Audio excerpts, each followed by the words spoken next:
네, 일상의 다양한 사례를 통해 법 상식을 알려드리는 친절한 법 시간입니다. 세입자가 임대차 계약을 2년 더 연장할 수 있도록 한 계약갱신 요구권을 둘러싸고 집주인과 세입자의 분쟁이 늘고 있습니다. 특히 집주인이 실거주하겠다며 세입자의 계약갱신 요구를 거절해도 이 상황에 따라 법원의 판단이 달라질 수 있는데요. 자세한 내용 최지연 변호사와 함께 알아보겠습니다. 최 변호사님 어서 오십시오. 안녕하세요. 네, 최근 한 세입자가 계약갱신 요구를 거절한 집주인에게 소송을 제기했는데 사건 개요부터 알려주시죠. 네, 계약 만료일이 얼마 남지 않은 한 세입자가 계약 갱신을 요구했는데 집주인이 자신이 직접 들어와서 살겠다면서 갱신을 거절했습니다.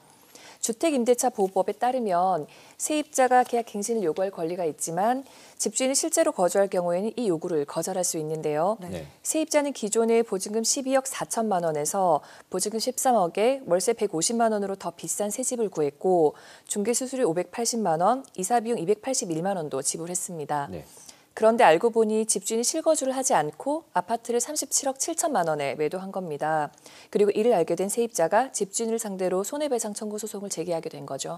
네, 최근 1심 판결이 나왔는데 법원이 세입자의 손을 들어줬습니다. 그 근거는 어디에 있는 건가요? 네, 법원은 세입자에게 일부 승소 판결을 선고했는데요.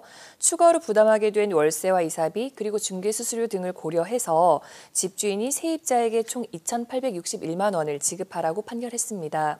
구체적으로 집주인의 행위는 주택임대차보호법을 위반해서 정당한 이유 없이 임대차 계약갱신을 거절해 계약갱신 청구권을 침해한 불법 행위라고 판시했고요. 네. 또 세입자의 계약갱신 요구를 거절할 수 있는 집주인이 실제로 거주하려는 경우를 제한 없이 인정한다면 집주인의 갱신 거절이 남용될 수 있기 때문에 사실상 계약갱신 요구권의 의미가 퇴색될 수 있다고도 지적했습니다. 네, 그런데 계약갱신 분쟁에서 집주인이 승소한 사례도 있다고 하는데 어떤 경우입니까?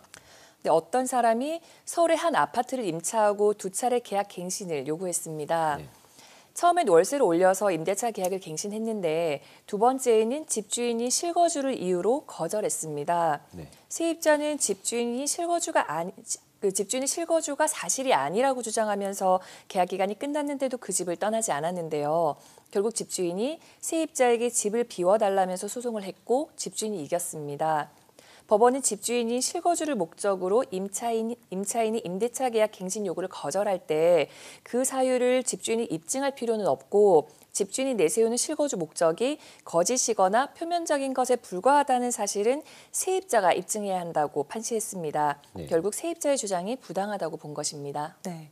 그런데 최근 대법원은 이 바뀐 집주인이 실거주할 경우에도 세입자의 계약갱신 요구를 거절할 수 있다는 판결을 내렸는데 이건 또 어떤 내용인가요? 네, 세입자가 계약 갱신을 요구할 수 있는 기간은 임대차 계약 종료 6개월 전부터 2개월 전까지인데요.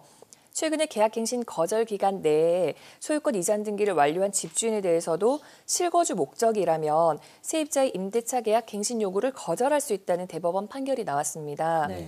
대법원은 주택임대차법에서 정한 임대인을 세입자가 갱신을 요구할 당시의 집주인으로만 제한해서 해석하기 어렵다면서 갱신 거절 기간 중이라고 하더라도 집주인이 실거주 여부를 자유롭게 결정하고 또 매각도 할 수 있기 때문에 임대인 지위를 승계한 새 집주인이 실제로 거주하기 위해서 세입자의 계약 갱신을 거절한 것은 정당하다고 판시했습니다.